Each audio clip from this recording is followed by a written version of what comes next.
नमस्कार, knocking-news.com में आपका स्वागत है। मैं हूं गिरिजेश वशिष्ठ। आज बातचीत शुरू होगी एक बंदर की कहानी से, और उस बंदर की कहानी के साथ साथ हम आपको बताएंगे अपने देश की हकीकत। अक्टूबर में इस चैनल पे हमने बहुत अच्छी तरह से समझा दिया था कि इस देश में क्या होने वाला है, और मैं ये मानता हूँ कि मुझसे ज़्यादा बड़े एक्सपर्ट और मुझसे ज़्यादा बड़े समझदार लोग सरकार के पास मौजूद हैं, और मैं ये मानता हूँ कि वो समाधान निकालने में भी सक्षम हैं। लेकिन उसके बावजूद आप लगातार इंतज़ार करते रहे हैं, और आज हम जिस हालत में पहुँच गए हैं वो हालत, उसकी तैयारी, उसकी व्यवस्था अगर 6 महीने पहले बनाई गई होती तो हालात कुछ और होते। कहीं मत जाइए। अगर आप फेसबुक पर हैं तो चैनल को लाइक कर लें और फॉलो कर लें। सपोर्ट करना चाहते हैं तो आपको एक सपोर्ट का बटन भी मिलेगा हमारे पेज पर। अगर आप YouTube पे हैं तो चैनल को सब्सक्राइब कर लें। मैं अभी हाजिर हुआ, लौट के आपको बंदर की कहानी सुनाता हूँ।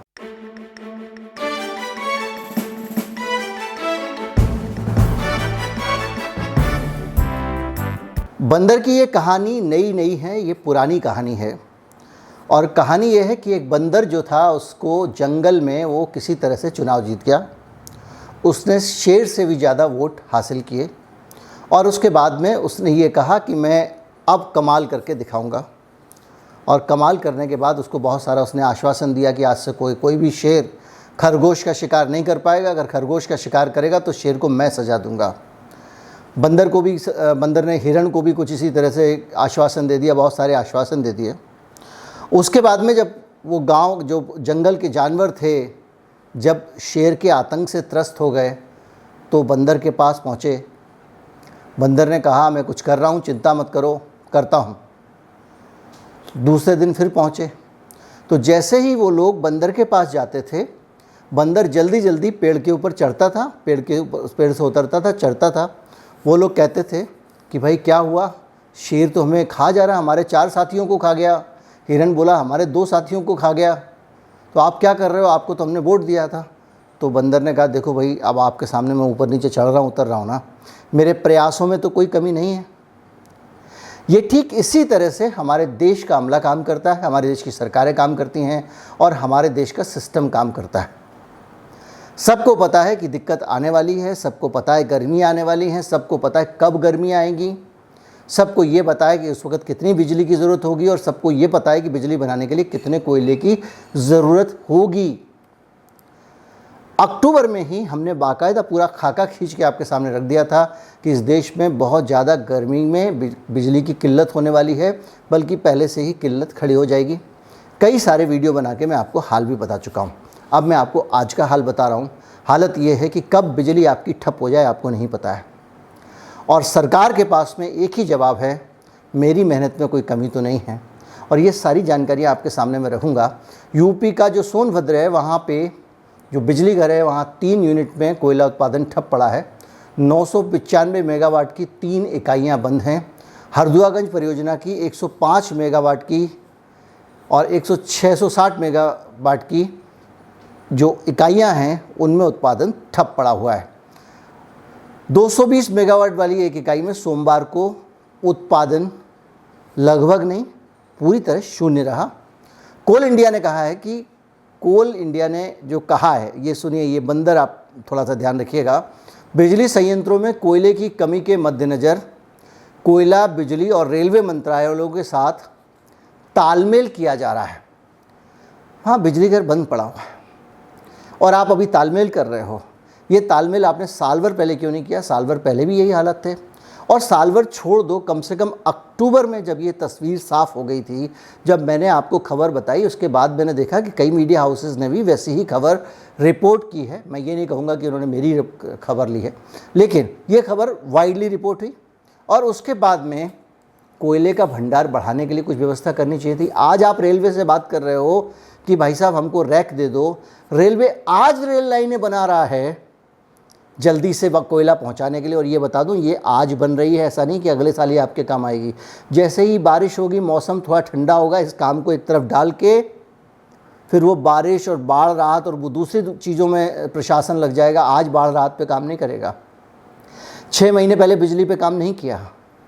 और वो आज ऐसा नहीं करेगा कि देख ले, बांध साफ़ कर ले, नालों की सफाई करा ले ताकि बाढ़ ना आए, अभी गर्मी के बीच में गर्मी ख़त्म होते ही नहीं करेगा। वो बारिश आने के बाद में फिर सारा अमला उसमें जुड़ जाएगा। मतलब आप जब फिर खड़े होंगे और कहेंगे बारिश बाढ़ की समस्या है, तो बंदर फिर पेड़ पे चढ़ने उतरने लगेगा। इन बंदरों का यही हाल है। और अब हालत ये है कि बिजली विभाग के ऊपर टोपी ट्रांसफ़र कर रहा है कोल इंडिया के ऊपर टोपी ट्रांसफ़र कर रहा है बिजली विभाग। अब कोल इंडिया कह रहा है कि नहीं, हमने कोयले का उत्पादन बढ़ा दिया है, पहले से हम ज़्यादा दे रहे हैं। मतलब जिस आदमी की खुराक 10 रोटी की हो, पहले हम उसको 7 रोटी दे रहे थे, अब हमने उसको 7.25 देनी शुरू कर दी है। और आप ये नहीं कह सकते हमने 14.2% आपूर्ति बढ़ा दी है। बंदर एक बार और ऊपर चढ़ गया है। लेकिन समस्या हल नहीं हो रही है। जब आपको ज़रूरत जितनी की उतना नहीं दे रहे हो, तो ये आपूर्ति के आंकड़े हमको क्यों गिना रहे हो। हालत ये है कि राज्य सरकारों को आपस में तालमेल करके कुछ इंतज़ाम करना पड़ रहा है। महाराष्ट्र के पावर मिनिस्टर जाते हैं और छत्तीसगढ़ के चूँकि कोयले की खदानें वहाँ के मुख्यमंत्री से मिलते हैं, हमारा संकट हरो, कुछ कोयला दे दो। ये सब लगातार चल रहा है और इस तरह से पीक पावर डिमांड जो है वो बढ़कर इस अप्रैल के महीने में, मैं जितने डाटा दे रहा हूँ आपको 2 दिन से ज़्यादा पुराने नहीं हैं, 5,735 मेगावाट तक पहुँच गई है, जो इस महीने की अब तक की सबसे ज़्यादा मांग है। और इस मांग में ही मामला टाइटाई फिश हो गया है। और राज्यों की स्थिति भी धीरे धीरे बताऊँगा।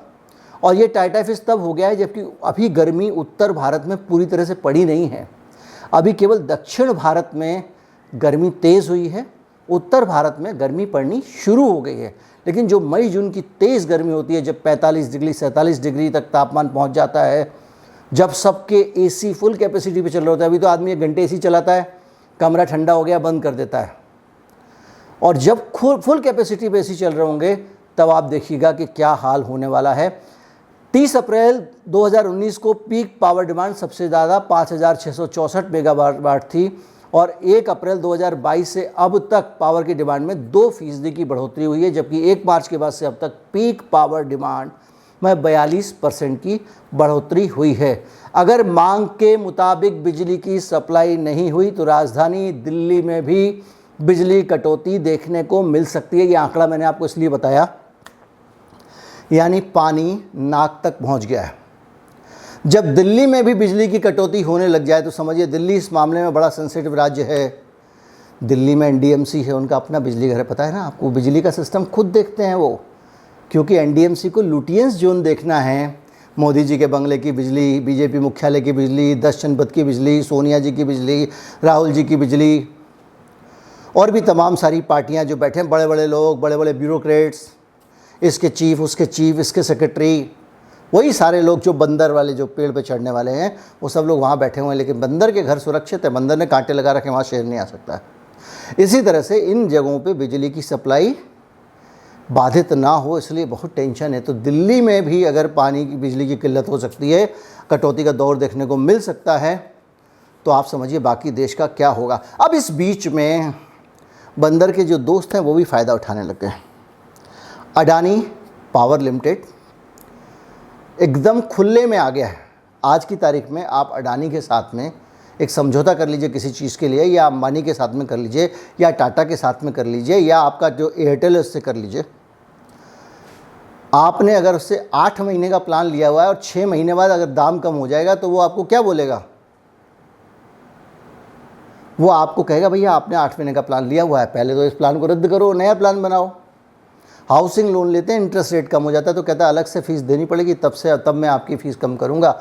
लेकिन अडानी पावर ने क्या किया, हरियाणा सरकार ने 2008 में एक लॉन्ग टर्म समझौता कर लिया अडानी पावर से, भविष्य को देखते हुए कि आप आज से जो है लंबे समय तक 25 साल तक आप ही हमको बिजली दोगे और ₹3.36 यूनिट के हिसाब से बिजली की सप्लाई आप हरियाणा सरकार को करोगे। और ये दीर्घकालीन समझौता था। अब इस समझौते के मुताबिक पिछले 1 साल से अडानी बिजली नहीं दे रहा, बिगाड़ लो जो बिगाड़ना। आप खट्टर जी क्या अडानी का बिगाड़ लेंगे, तो कम से कम आज के निज़ाम में। अब वो लगातार कह रहा है कि आप पैसे बढ़ा के दो, क्योंकि हमको कोयला मंगाना पड़ रहा है ऑस्ट्रेलिया से। अभी सरकार ने कोयले में 10% विदेशी कोयला इस्तेमाल करने की परमिशन दे दी है कि भैया आप 10% कोयला बाहर से भी मंगवा सकते हो। तो अडानी कह रहा है कि हमको बाहर से, ऑस्ट्रेलिया से कोयला मंगाना पड़ता है, अब अडानी की कोयला खदानें, ऑस्ट्रेलिया, उसके लोन वोन कहानी वो सब जुड़ जाती है, वो अलग बात है। लेकिन अडानी ऑस्ट्रेलिया से कोयला मंगा रहा है जहां उसकी अपनी भी कुछ खदानें हैं। खैर, और वो कोयला मंगा रहा है तो वो कह रहा है कि बहुत महंगा कोयला पड़ रहा है, इसलिए अब आप हमको बिजली के रेट बढ़ा के दो। हरियाणा की सरकार कह रही है भाई साहब, जब कोयला सस्ता हुआ था तब भी आपने 3 रुपये 36 पैसे लिया यूनिट का, तब तो आपने हमसे 3 रुपये 15 पैसे यूनिट नहीं लिया। तो आपकी जो भविष्य की प्लानिंग है उसका भी सत्यानाश हो गया इस पूरे के पूरे क्राइसिस के बीच में। भविष्य की प्लानिंग से मुझे याद आता है कि भारत में किस तरह से भविष्य पर काम होता है, किस तरह से चीज़ें होती हैं, और 2030 का भारत कैसा होगा, इसको एक बुक समरी है दरअसल, उसके ज़रिए आप समझ। बुक समरी ई बुक से भी ज़्यादा फास्ट होती है, मतलब ऐसे होती है कि एक किताब है जिसको आप घर में बैठ के पढ़ेंगे तो आपको हो सकता है 6 महीने लग जाएं, हो सकता है 15 दिन लग जाएं, दिन रात आप पढ़ें, हो सकता है 10 दिन लग जाएं।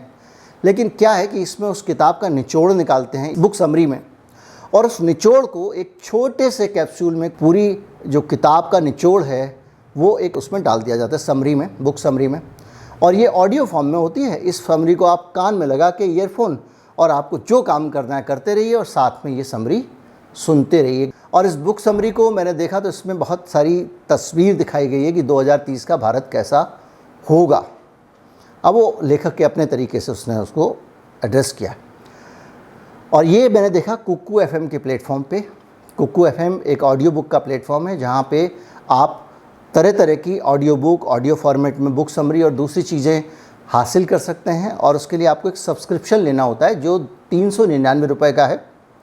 नॉकिंग न्यूज़ के जो सब्सक्राइबर हैं, आप जो हमसे जुड़े हुए हैं, वो KN50 करके एक कोड है, उस कोड का इस्तेमाल करके ये दाम आधा करा सकते हैं। आपको केवल 200 रुपये में, 199 रुपये 50 पैसे में ई बुक का सब्सक्रिप्शन मिल जाएगा। 1000 ई बुक उनके पास में है, वो सब आप देख सकेंगे बगैर भुगतान किए। केवल आपको एक बार रजिस्ट्रेशन कराना है, और इसके लिए आपको अगर लिंक चाहिए कि कैसे जाना है तो वो लिंक आपको हमारे डिस्क्रिप्शन में भी मिल जाएगी, मैं उसको कमेंट में भी टैग कर दूंगा, उसको वहाँ से आप निकाल सकते हैं।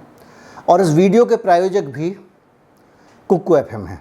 तो मुद्दे पर लौटते हैं। तो मैं आपको सिर्फ ये कहना चाहता हूँ कि भाई साहब, अगर आपको अक्टूबर से पता था कि बिजली की किल्लत होने वाली है, तो आपने अक्टूबर से अब तक कोयले का सही सप्लाई रहे इसके लिए झूठ बोलने के सिवा क्या किया? झूठ बोलना मतलब सरकार डिनायल मोड में रही, नहीं ऐसा नहीं है, कोई किल्लत नहीं है, कोई कमी नहीं है, पर्याप्त मात्रा में कोयला है, कहीं कमी नहीं पड़ने दी जाएगी। कोल इंडिया कह रहा है, मैंने दिखाया था अपने वीडियो कि भाई साहब थोड़ा मुश्किल हो जाएगा, नहीं कोई दिक्कत नहीं है, कोयला पर्याप्त है, पर्याप्त मात्रा में कोयला है, दिल्ली भारत में कोई कमी नहीं होने दी जाएगी, मामूली टेम्परेरी है। उस वक्त बरसात में कोयला खदानों में थोड़ा पानी भर गया था, कोविड के कारण थोड़ा बंद थी खदान, इनको रीएक्टिवेट करने में दिक्कत आ रही थी, ये सब बातें कही जा रही थी। अब देखिए करेला और नीम चढ़ा। एक तरफ तो आप कह रहे हैं कि पावर क्राइसिस हो ही रही है और ये बढ़नी है, क्योंकि इसको रोकने का कोई जुगाड़ नहीं है। जो हो रहा है वो केवल बंदर ऊपर नीचे उतर रहा है, उससे काम चलेगा नहीं।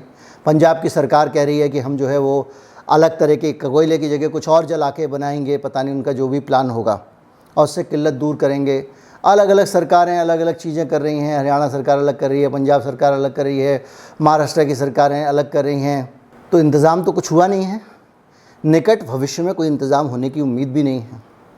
बंदर पेड़ पर चढ़ रहा उतर रहा है, और बंदर पेड़ पर चढ़ने उतरने के साथ साथ एक काम और कर रहा है। बंदर ने देश का माहौल ऐसा बना दिया है कि आप चाह के भी ये पावर की किल्लत, बिजली की किल्लत, ये संकट की बात ना करो। आपको एक एजेंडा पकड़ा दिया है। आप ये देखो, छत पे पत्थर रखना ठीक है या गलत है? रखने वाले ने क्यों रखे होंगे? उसने अपनी छत पे पत्थर रखे तो क्यों रखे? एक कह रहा है कि नहीं भाई, पत्थर तो रखेगा ही आदमी जब सब तरफ से डर रहा है, जब प्रशासन भी उनका साथ देता है, ये देता है, कभी घर पे आ गए तो क्या करेंगे, इसलिए पत्थर रख रहे हैं। दूसरा कह रहा है ये तो गैरकानूनी है। तीसरा कह रहा है कि भाई छत पे पत्थर रखा है तो आपको ऐतराज़ है, तो तलवार तो गैरकानूनी है, उसको रखे, पत्थर रखने में तो गैरकानूनी नहीं है। चौथा कह रहा है इसने पत्थर रखा तो इसके घर को पत्थर बना दूंगा। अब ये पूरी जो डायलॉगबाजी चल रही है, इस डायलॉगबाजी को आप घूर घूर के देखते रहिए, सांस खोलकर देखते रहिए। 2 लोग आएंगे, उत्तेजक बयान देंगे टीवी पे, उधर से 2 लोग आएंगे, वो उत्तेजक बयान देंगे।